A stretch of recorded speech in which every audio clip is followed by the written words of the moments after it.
Thank you very much for making a date on Marketplace, and welcome back. Let's now settle for the details. And business confidence for the first quarter of 2018 has declined marginally as compared with the fourth quarter of 2017.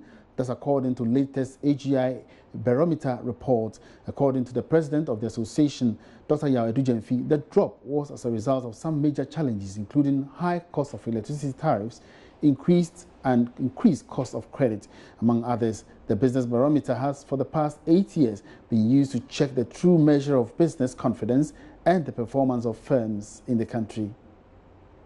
AGI's flagship business barometer, conducted for the period January to March, as already recorded, has really seen a drop in the business confidence in the first quarter of 2018 from 107.9 to 100.5.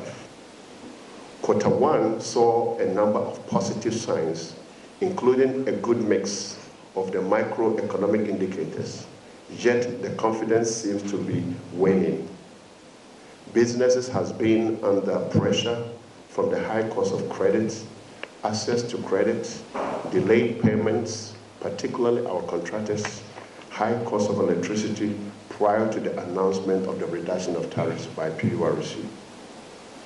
The National Council of Association of Ghana Industries wish to emphasize the following. Number one, institutional collaboration. That only a private sector-led industrial development with mutual support from public institutions to enforce import regulations will help check huge revenue losses. That will also create sustainable employment and growth in the Ghanaian economy. AGI further notes that manufacturing, which represents a critical mass of the real sector of the Ghanaian economy in Ghana, is becoming less competitive. The collaboration between the AGI and the Customs Division of the GRA must be further strengthened to help to check more practices such as under-invoicing, under-declaration, and misdescription of imports in order to save manufacturing sector of Ghana from the threat of collapse. And away from that, some managers of small and medium-scale enterprises are preparing themselves to court investor communities thanks to Business Acceleration Initiative by the KOSMOS Innovation Center. In all, 9 SMEs are participating in the KIC Business Booster Program, expected to help them attract capital for expansion. Joy News' Adelaide Arthur has been interacting with the business owners and now reports. Solution Oasis makes beauty products. The company's beauty secret brand has a range of skincare and grooming products, including shea butter-based shower gels, soaps, creams, and lotions.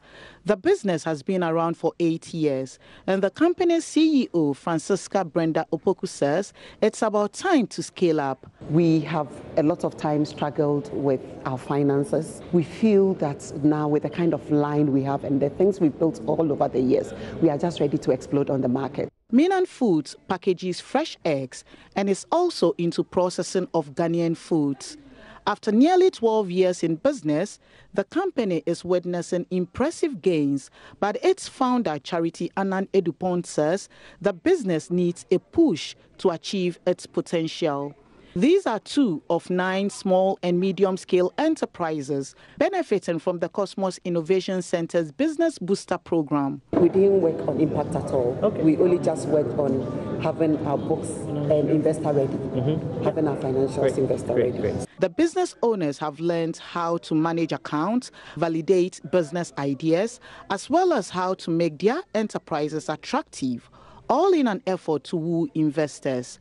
This is the second boot camp, and for these SMEs, the acceleration program couldn't have come at a better time. After boot camp 1, I realized that I didn't even know my business as much as I do. And what helped most was that after what I had learned, I could really describe my business to make sense of it to any investor. One of our weakest points in my business was our bookkeeping.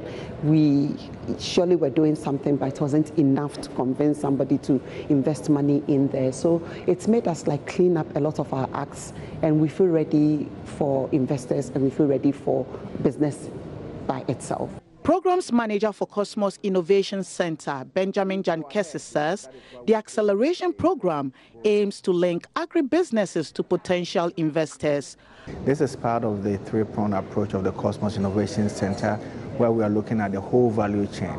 We're looking at collaboration, where we are networking with the industry and stakeholders to identify best practices, and also how we can influence change in the space of business, and also the incubation part where we are working with young startups or bringing in new innovative businesses, and the other part is the SME bit, where we are helping already existing business to accelerate. And that's why we call it Business Booster, to give the business a boost. Portfolio Manager of Roots Capital, Francis Opoku-Mensah, has been listening to pitches from the business owners.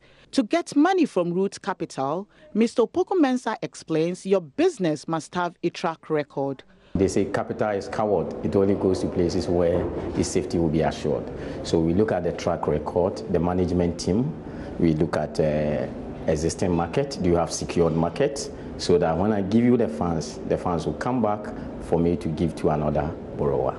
So basically, these are the things that we look out for, and the prospect as well. Solution Oasis hopes to become a global brand, and Minan Foods is looking to expand. By helping these businesses grow, the KOSMOS Innovation Center is confident more jobs will be created, offering employment opportunities to Ghana's teeming unemployed youth. Adelaide Arthur, Joy News, Accra. Let's now turn our attention to the financial industry now. And the Bank of Ghana has appointed an advisor to directly supervise operations of Sovereign Bank. Joy Business understands the action took place around March this year, the same time that an administrator was appointed to manage Unibank. There's more in the following report. Sources say, unlike Unibank, which had to deal with some serious liquidity crisis, Joy Business understands that this had to do with issues with the shareholders of the bank as well as its directors. The advisor, who is working closely with the Bank of Ghana, will be having direct supervision of the bank and try to put it on strong footing before any action is taken on it. A source says what the Bank of Ghana is doing is actually within the law in terms of dealing with the current challenges that the sovereign bank is currently going through. The banking law actually allows the regulator to appoint an advisor in such circumstances. Before this action by the Bank of Ghana, the bank had one Johan Reeder as its managing director, a seasoned practitioner in banking with 3 decades of experience. Johan is a retail and business banking specialist. Prior to his appointment as the managing director of Sovereign Bank, Johan was the chief executive officer of Chatouan Bank, Juba, South Sudan. He joined Chatouan Bank from the Barclays Africa Group in Johannesburg, where he was the head of branchless banking delivery from July 2011 through to March 2013. Well, Joy Business also gathers that the Bank of Ghana could soon take action on another bank in terms of taking over the administration of that particular bank. This is seen as part of measures to clean the banking industry. Meanwhile, we are just hearing that the Bank of Ghana has released a statement confirming the appointment of the supervisor for Sovereign Bank. George Biafe has been following up on this particular story and has joined me here in the studio with more. Now, George, what is the Bank of Ghana statement actually saying? The statement has indeed confirmed what we put out yesterday, that an advisor has been appointed to have a direct supervision of the operations of Sovereign Bank. Going through the statement, what the Bank of Ghana is trying to tell us that this is a normal regulatory action. So we shouldn't see that the bank is really in deep crisis. That's why they are taking this. And when it matters, per the banking law, they are actually required to have an advisor go in and actually supervise a financial institution if there is a problem. Any idea about why this action is being carried out by the Bank of Ghana? Well, if you go through the statement again, what you're saying is that they carried out an on-site supervision of the bank, and they realized certain challenges relating to governance issues and shareholders and directors, and that is why they had to move in to undertake this action. Whilst our report spoke about the fact that this happened in March, the statement from the Bank of Ghana is saying that it took place in April, and therefore they are there carrying out their functions as a regulator to try and address some of the problems that the bank is facing. And after that, they could take an action on the bank. So could this possibly lead to a takeover of the bank? Well, if you go through the statement, we don't get any signal that is going to happen. If what the Bank of Ghana is saying that it's more of an advisor and that the owners and the directors will still be performing their functions, then we don't get a sense of ownership where more of an administrator, where that could possibly lead to the bank being handed over to another person. But if you follow the rumor mill or what people outside the bank are saying, then there's a likelihood that after the advisor finishes his work, an action could be taken on the bank as in the way forward. If you go through the statement, the Bank of Ghana is trying to downplay the development of the bank. The advisor may or this and that, but the law or the banking law actually enjoys the advisor to take certain straight actions. That every meeting that will be taken by, will be happening, or will be taken by management of the bank, so that the board, he is supposed to be there. Sources provides all those actions that the bank is going to take and advise them whether it is right for them to take X action or Y action. So it's not more of an option, but a requirement by the banking law. Now, with Unibank, it had to do with liquidity challenges. Now, are there any similarities having? Let's just say Unibank, serious liquidity problems, Sovereign Bank, more of a soft liquidity challenge, and that will be one of the works of the advisor in trying to help them. How can they go about addressing some of these liquidity problems? So when you look at the Unibank case, what we understood then was that it was more of a worse situation. Maybe this is more of slightly bad situation, which the Bank of Ghana is taking this action to ensure that they don't get to that worse code status. All right. And is it going to affect depositors of the bank? What we understand from the Bank of Ghana is that everybody's deposits are safe. The bank has not been closed. You can walk in there, carry out your transaction and go back. I mean, we have people who had investments with UT Bank and they are still getting their monies with GCB. So what I think viewers should appreciate is that whatever that happens, we understand government is even issuing a bond to try and help the Unibank, the UT and the Capital Bank issue. So no matter what happens, it looks like the surety to you is that your funds are safe. Thank you very much, George. Thank you so much for that update. And away from that, telecoms giant MTN is now targeting to list on the Ghana Stock Exchange by June ending this year. This was after it finally secured all the necessary regulatory approvals. MTN is likely to raise a little over 3 billion cedis and give away 35% of the business to the public. Vice President of MTN in charge of Southern, Eastern Africa and Ghana, Ebenezer Asante, has been explaining to Joy Business why it wants to go public. The kind of business we do, the data that we churn, the technology that we deploy, it is a very, very transparent technology. The amount of information and data that we make decisions on is all produced internally by our system. So if the business has grown to a level where it's almost become like a national brand, it is about time we made all the citizens of Ghana the shareholders of this business, so long as they have the interest to partake in. So by going public, yes, we will open ourselves up. We don't have anything to hide. And I will be happy for all the regulators to zoom in on MTN.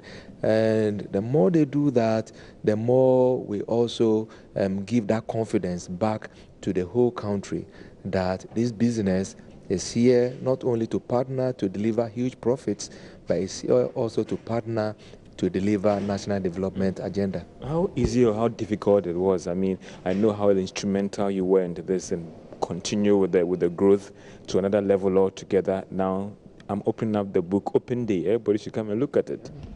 It has always been the case. Even before we started talking localization, our books has always been open, the GRA, and that's why we are able to put up our tax payment amounts. That's why we are able to share how much we are paying to NCA. Our books are open. Our books will remain open even when we go public. So that has never been a problem. Let's now cross over to the Ashanti Regional Capital, Kumasi, where officials of the Ghana Revenue Authority, GRA, are said to have embarked on an action to remove goods without excise tax stamps off the shelves of shops in the capital. The exercise is to enforce the rollout of the implementation of the tax stamp policy. The Commissioner General of the Ghana Revenue Authority, Kofinti, earlier at a press conference charged consumers to desist from buying products without tax stamps embossed on them. Now, Prince Appiah has joined us live on phone with some more updates. Prince, you're welcome to the marketplace. Thank you very much, Ima. Okay, so could you give us a picture of what happened today when the GRA officials visited these shops?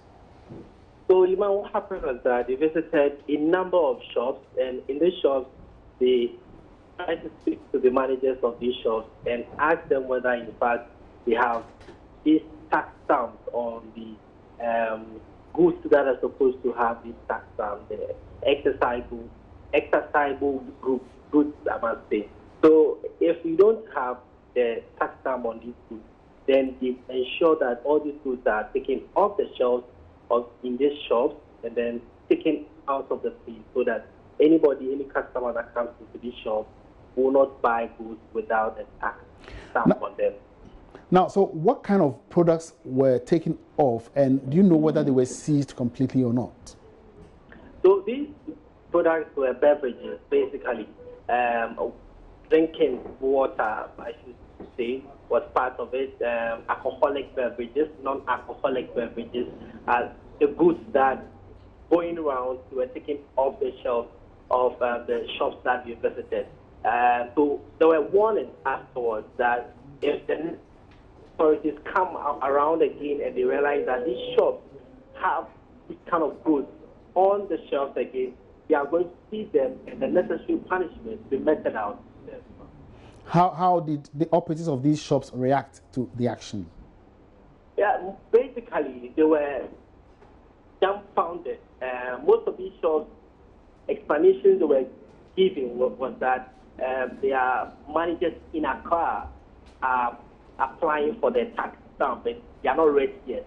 That is why the goods that are supposed to have tax stamps don't have them. So they are expecting them to arrive so that they affect them on the goods that's supposed to have them. But officials didn't take it lightly. They asked them to take them off the shelf and ensure that they do the right thing before they put them back on the shelf. All right, many thanks for your time, Prince Appiah, joining us live from Kumasi, where officials of the GRA today embarked on an action to remove products without tax, the tax stamps imposed on them from shelves. Away from that, Managing Director for the Tema Oil Refinery, Isaac Osei, says past problems of the company must not be used to judge its future. He was reacting to some concerns of potential investors who expressed worry over earlier comments by the Energy Minister Boakye Jakun that the Tema Oil Refinery would be turned into a tank farm after new refineries had been constructed in Ghana. By addressing the investors at an ongoing offshore technology conference in Houston, Texas, USA, Isaac Osei emphasized that scrapping of Tor does not form part of the company's strategic corporate plan and that he would engage the Energy Minister more on this issue. Our government wants to add on. So far as I'm concerned, the new refinery that we are planning to build, it's part of our strategic plan. But it is also part of our strategic plan to ensure that the existing refinery works. And I have no doubt in my mind that with the technicians and engineers that we have, Tor, now in a better place than it has been for years, will work. And not only will it will work efficiently and effectively and give meaning to the government's program of ensuring that the industrial sector works well. I think there ought to be synergies also between the production that we find in our fields today and a refinery such as Tor. Additional refineries are welcome, and I think the government is right to ensure that we have new refineries in this country, probably in an export processing zone. But at the same time, we must not lose sight of the fact that we have trained, experienced, competent individuals who are working as engineers and technicians in present-day Tor. And these are national assets. And as national assets, we should protect them. I don't think that the conversion into a tank farm is the way forward. I don't even know whether it is government policy. But once my minister has spoken about it at an international forum, All right, so these are the concerns of the Managing Director of Tema Oil Refinery, TOR, at the ongoing Offshore Technology Conference in the US. Now, we've been joined via Skype by an energy expert, Kweju Poku, to tell us what he thinks about this current development. Good afternoon, sir. Welcome to the marketplace. Now, I know you've been listening or you've been following this particular development. You know what the minister has said and the reaction of the MD for TOR. What's your own personal observation? What are you saying to this? Well, good afternoon and good afternoon to your viewers.